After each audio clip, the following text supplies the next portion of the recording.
You're sitting in a coffee shop, scrolling through your phone, when you hear it. That unmistakable sound of your 82-year-old neighbor, Mrs. Johnson, asking the barista to repeat the menu for the fourth time, speaking loud enough for the entire cafe to hear about her bladder issues while fumbling with exact change that's taking forever to count. You feel your cheeks burn with secondhand embarrassment as other customers start staring and sighing impatiently. Sound familiar? Here's what's really happening in that moment. You're witnessing something that terrifies most of us more than death itself, the reality of aging in America. But what if I told you that everything you think you know about embarrassing senior behavior is completely wrong? What if those moments that make you cringe are actually displays of incredible human resilience, wisdom, and adaptation? Today, we're going to shatter the myths around 12 senior behaviors that society has labeled as embarrassing or inappropriate. And I'm going to show you why each one is not only completely normal, but actually represents the remarkable ways our minds and bodies adapt to the aging process. By the end of this, you'll never look at an elderly person the same way again. And more importantly, you'll completely transform your relationship with your own inevitable aging journey. Let's start with the behavior that probably makes you want to disappear into the floor. When your grandmother tells the exact same story about her doctor's appointment 3 times in 30 minutes, or when your grandfather asks what time dinner is every 10 minutes like he's stuck in some kind of loop. Before you start worrying about dementia or feel frustrated about the repetition, understand this. Your loved one's brain is actually working exactly as it should for someone their age. Here's what's really happening. As we age, our working memory, which is like our brain's temporary sticky notes, becomes less efficient. Imagine trying to juggle while wearing mittens. You can still catch and throw, but it requires more concentration, and sometimes things slip. When seniors repeat themselves, they're often genuinely uncertain whether they've shared that information because their brain isn't holding on to the immediate conversational context as effectively as it once did. But here's the part that will really change your perspective. Anxiety makes this phenomenon significantly worse. And guess what causes anxiety in seniors? The fear of being seen as repetitive or losing their mental faculties. It's a cruel cycle where our impatience and embarrassment actually contribute to the very behavior we're frustrated with. That story about the doctor's appointment might be getting repeated because it represents something significant, perhaps a health concern, a positive interaction, or simply information they want to ensure reaches you because you matter to them. Instead of rolling your eyes, try responding as if you're hearing it for the first time, because emotionally, they might be sharing it for the first time each time they tell it. The second behavior that makes people squirm in public is when seniors become extremely cautious about everything, taking forever to cross streets, triple-checking locks, refusing to drive anywhere they haven't been 100 times before, or spending 10 minutes examining every step before walking downstairs. Family members often interpret this as paranoia, excessive anxiety, or stubbornness, but this hypervigilance is actually one of the most intelligent adaptations to aging you'll ever witness. Think about this from their perspective for just one moment. A stumble that might result in a scraped knee for you could mean a broken hip, surgery, months of rehabilitation, loss of independence, and a fundamental change in quality of life for them. When your 78-year-old father takes 5 full minutes to navigate an icy parking lot or checks the stove multiple times before leaving the house, he's not being irrational. He's demonstrating sophisticated risk assessment based on very real changes in his body and mind. Reaction times slow down, vision changes, balance becomes less reliable, bones become more fragile, and the consequences of mistakes become exponentially more serious. This isn't weakness or decline, it's wisdom in action. Your elderly parent has learned that in their current body, caution isn't just smart, it's essential for maintaining the independence they value so deeply. Society often mistakes this careful approach for incompetence, but it's actually evidence of remarkable self-awareness and adaptation. Number 3 is the behavior that makes restaurant visits particularly uncomfortable. When seniors speak loudly enough for 3 tables to hear their personal medical details, ask servers to repeat specials multiple times, or make observations about other diners without seeming to realize their voice carries across the entire room. Before you sink into your chair wishing you were invisible, understand that age-related hearing loss affects approximately 1/3 of people between 65 and 75, and nearly half of those over 75. When you can't hear yourself clearly, controlling your volume becomes incredibly challenging. It's like trying to whisper when you're wearing noise-canceling headphones. But there's a deeper social component here that reveals something beautiful about aging. Many seniors have reached a point in their lives where they're less concerned with social approval and more interested in authentic connection and honest communication. That comment about someone's appearance or detailed description of their medical procedure isn't necessarily about lost social skills. It might be about someone who has lived long enough to understand that genuine human connection is more valuable than social politeness. They've learned that life is short, authentic relationships matter more than surface-level interactions, and sometimes the most meaningful conversations happen when we drop our pretenses and speak honestly about the human experience, including its physical realities. The fourth behavior that sends family members running for cover is when seniors become absolutely fascinated with discussing their bodily functions, medical conditions, and physical symptoms in graphic detail with anyone who will listen. Your elderly neighbor corners you to describe their digestive issues, your aunt spends family gatherings cataloging every ache and pain, or your grandfather provides detailed updates about his prostate problems to checkout clerks. This isn't attention-seeking or narcissism. It's actually a completely healthy psychological process called body monitoring that becomes increasingly important as we age. When you're young, your body operates like a reliable car that starts every morning and gets you where you need to go without much thought. As we age, our bodies become less predictable, and new symptoms or changes can trigger legitimate concerns about serious illness, loss of function, or mortality. Talking about these changes serves multiple important functions. It helps process anxiety about health concerns, seeks reassurance from others who might have similar experiences, maintains social connections around shared human experiences, and actually helps monitor and track changes that might need medical attention. In many cultures, elder wisdom specifically includes understanding the body's rhythms and changes, and sharing this knowledge with younger generations is considered a valuable gift.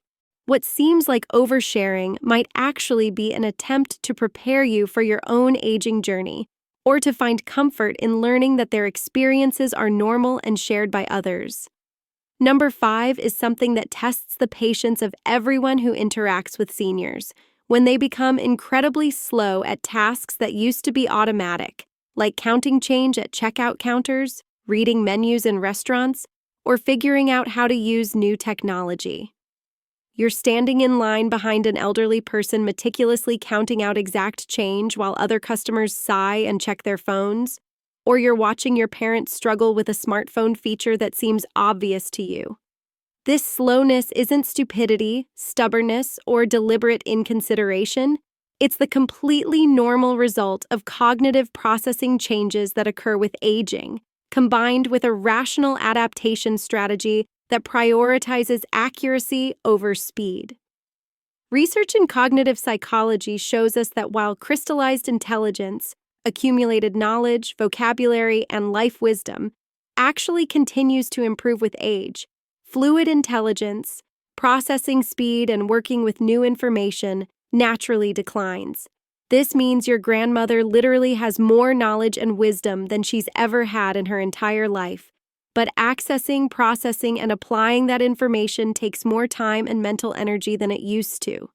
Additionally, seniors often approach unfamiliar tasks more methodically because they've learned through experience that mistakes can be more costly and harder to correct than they were when they were younger.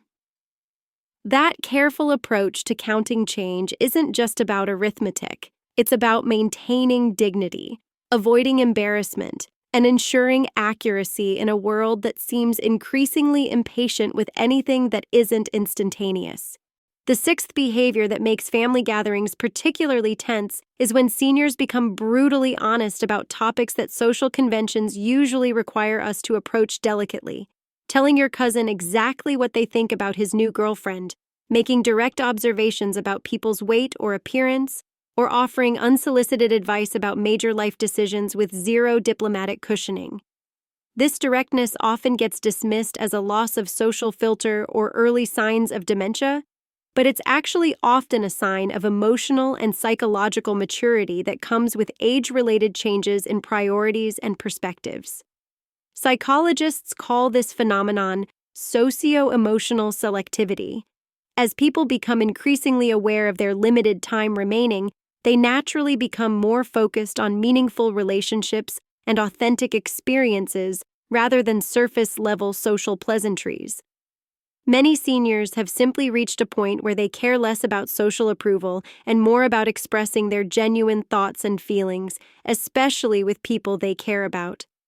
What we interpret as inappropriate bluntness might actually be emotional wisdom, the understanding that life is too short for pretense, and that honest communication, even when temporarily uncomfortable, often leads to stronger, more authentic relationships in the long run. Your elderly aunt isn't trying to be rude when she tells you that you've gained weight. She's expressing concern for your health from someone who has lived long enough to understand the real consequences of various lifestyle choices. Number 7 creates particular stress for adult children. When financially secure seniors suddenly become extremely anxious about money, clipping every coupon, reusing tea bags, turning off lights obsessively, or expressing constant worry about having enough resources to last. This behavior often puzzles family members who know their parents have adequate savings and retirement income, leading to concerns about cognitive changes or irrational fears. However, this financial anxiety is usually a completely rational response to very real concerns about aging in a healthcare system where costs can be unpredictable and devastating. Most seniors have watched friends deal with unexpected medical expenses, long-term care costs, or extended illnesses that depleted lifetime savings. They're also acutely aware that they're living on fixed incomes during a time when healthcare, housing, and basic living expenses continue to rise. Additionally, many current seniors lived through or grew up hearing stories about the Great Depression, World War II rationing, or other periods of genuine economic hardship that taught them the importance of conservation and financial caution. There's also a generational component here. They often worry intensely about becoming financial burdens on their children and want to preserve every dollar possible to maintain their independence and avoid imposing on family members. That extreme coupon clipping isn't necessarily about the money itself. It's about maintaining control, demonstrating self-sufficiency, and managing anxiety about an uncertain future. The 8th behavior that drives family members to distraction is when seniors become rigidly attached to routines, schedules, and specific ways of doing things, seeming to resist any suggestions for change or improvement. Your elderly parent insists on shopping at the same store at the same time every week, eating the same breakfast every morning, taking the same route to familiar destinations, or following household routines that seem unnecessarily complicated or inefficient to younger family members. This apparent inflexibility isn't stubbornness or an inability to adapt. It's actually a sophisticated coping strategy for managing the increasing cognitive and physical demands of daily life. As various aspects of aging make routine tasks more challenging, from physical limitations that affect mobility to cognitive changes that make decision-making more effortful, having predictable routines reduces the mental energy required for constant decision-making and helps maintain a sense of competence and control.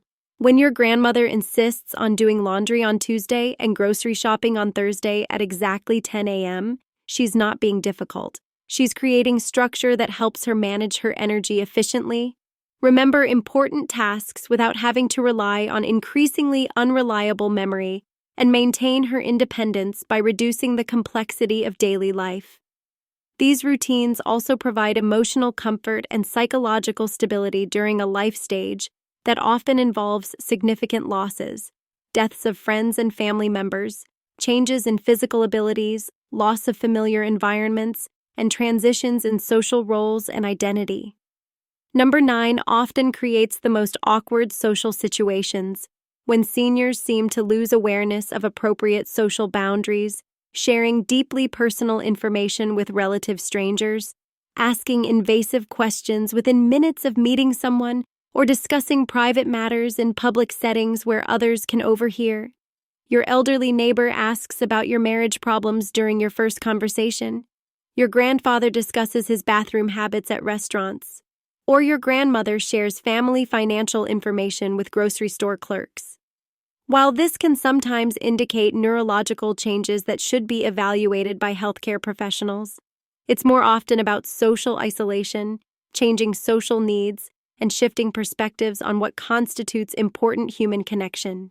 Many seniors spend significant portions of their time alone, often feeling starved for meaningful human interaction and genuine connection. When they finally encounter opportunities for social engagement, they might share more personal information than typical social conventions allow because they're attempting to create intimacy and meaningful connection quickly, not knowing when the next opportunity for genuine human interaction might occur. Additionally, having lived through decades of life experiences, seniors often have a fundamentally different perspective on what constitutes truly important information worth sharing versus superficial small talk. What seems inappropriately personal to younger people might feel like valuable life wisdom, essential emotional support, or urgent connection, building to someone who's increasingly aware of life's fragility and the profound importance of authentic human relationships. The 10th behavior that often alarms family members is when typically emotionally controlled seniors begin experiencing more frequent and intense emotional reactions, crying during television commercials, becoming frustrated more quickly with technology or changes in routine, or displaying anger or sadness more openly than they have in years. Your usually stoic grandfather tears up during greeting card commercials. Your emotionally reserved grandmother becomes visibly upset when her routine is disrupted. Or your typically even-tempered elderly parent snaps at customer service representatives with uncharacteristic irritation. These emotional changes aren't character flaws, signs of mental illness, or personality deterioration. They're often the natural result of age-related neurological changes that affect emotional regulation, combined with the psychological challenges of navigating multiple simultaneous losses and changes. As we age, the prefrontal cortex, which plays a crucial role in emotional regulation and impulse control, can become less efficient, making it genuinely more difficult to maintain the emotional control that society expects from adults. Additionally, seniors are frequently dealing with multiple grief processes simultaneously. Friends and family members dying, physical abilities declining, social roles changing, independence decreasing, and grief naturally manifests as increased emotional sensitivity and reactivity. There's also an element of emotional wisdom and authenticity here. Many seniors have reached a life stage where they're less interested in suppressing their genuine emotional responses to maintain social expectations and more interested in experiencing and expressing their feelings honestly, regardless of whether others find their emotional reactions appropriate or comfortable. The 11th behavior that creates significant family tension is when seniors become preoccupied with death-related topics, wanting to discuss funeral arrangements in detail, systematically giving away personal belongings, making frequent references to their mortality, or asking family members to make specific promises about end-of-life care. Your elderly parent starts every family gathering by updating everyone on their will. Your grandmother begins distributing her jewelry and explaining the significance of each piece. or your grandfather makes frequent comments about not being around much longer. This focus on mortality isn't morbid depression or attention-seeking behavior. It's actually a psychologically healthy process that researchers call death preparation or life review, which helps seniors process their mortality, create meaning from their life experiences, and take care of practical matters that will affect their loved ones. Talking about death and making end-of-life arrangements demonstrates emotional maturity, practical wisdom, and genuine care for family members who will be left behind. It shows that seniors are accepting the reality of their life stage and taking responsibility for minimizing the emotional and practical burdens their eventual death might place on others. In many cultures throughout history, elder wisdom has specifically included preparing younger generations for loss, teaching them about the continuity of life beyond individual existence, and sharing knowledge about navigating grief and mortality. What seems like morbid obsession to younger people who are not yet facing their own mortality might actually be generous preparation, important wisdom sharing, and healthy emotional processing that benefits both the senior and their family members. The 12th and final behavior that often creates the most concern among family members is when previously well-groomed seniors seem to lose interest in their appearance, personal hygiene, or social conventions around dress and grooming. Your usually impeccable grandmother starts wearing the same outfit multiple days in a row, your grandfather stops caring about matching his clothes or combing his hair regularly, or your typically well-dressed elderly parent begins appearing disheveled or wearing inappropriate clothing for weather or social situations. While changes in personal care can sometimes indicate depression, cognitive decline, or other health issues that definitely warrant professional evaluation, these changes are more often about the intersection of physical limitations, energy conservation, shifting priorities, and practical adaptations to the realities of aging.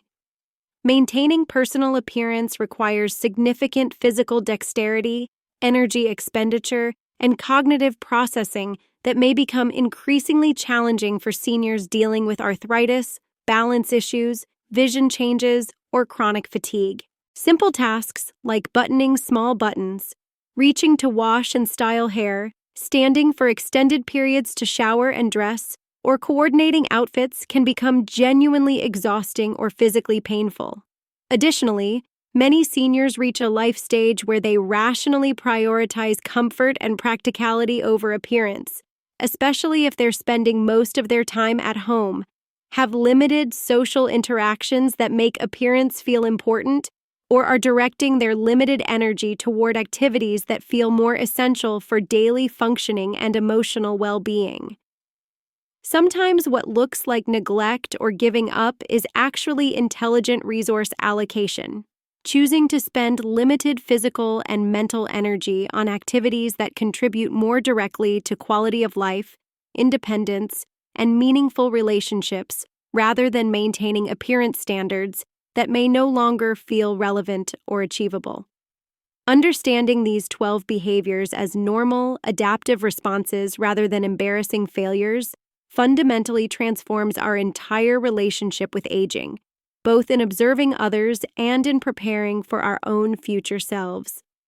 Every single one of these behaviors represents a human being courageously doing their absolute best to navigate the complex, challenging, and often frightening process of growing older in a society that consistently treats aging as personal failure rather than remarkable achievement. When we recognize these behaviors as evidence of resilience, adaptation, and wisdom rather than decline, embarrassment, or incompetence, we can respond with compassion instead of frustration, support instead of judgment, and understanding instead of impatience.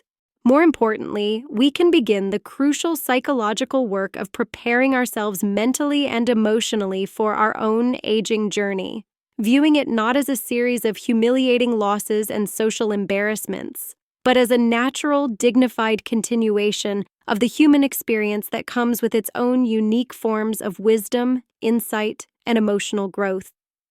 The embarrassment and discomfort we feel when witnessing senior behaviors often reflects our own deep-seated fears about aging and our unconscious internalization of ageist attitudes that treat anything associated with getting older as shameful, disgusting, or socially unacceptable. By consciously shifting our perspective and challenging these internalized biases, we not only dramatically improve our relationships and interactions with the seniors currently in our lives, but we also begin the important work of creating compassion and acceptance for our own future selves. Remember this truth that our youth-obsessed culture doesn't want to acknowledge. If we are fortunate enough to live full, long lives, we will all exhibit some version of these behaviors ourselves someday. And the compassion, patience, and understanding we show to seniors today is directly creating the world we will inhabit as elderly people tomorrow. A world where aging is met with dignity, respect, and recognition of the incredible strength it takes to adapt, survive, and continue growing throughout an entire lifetime.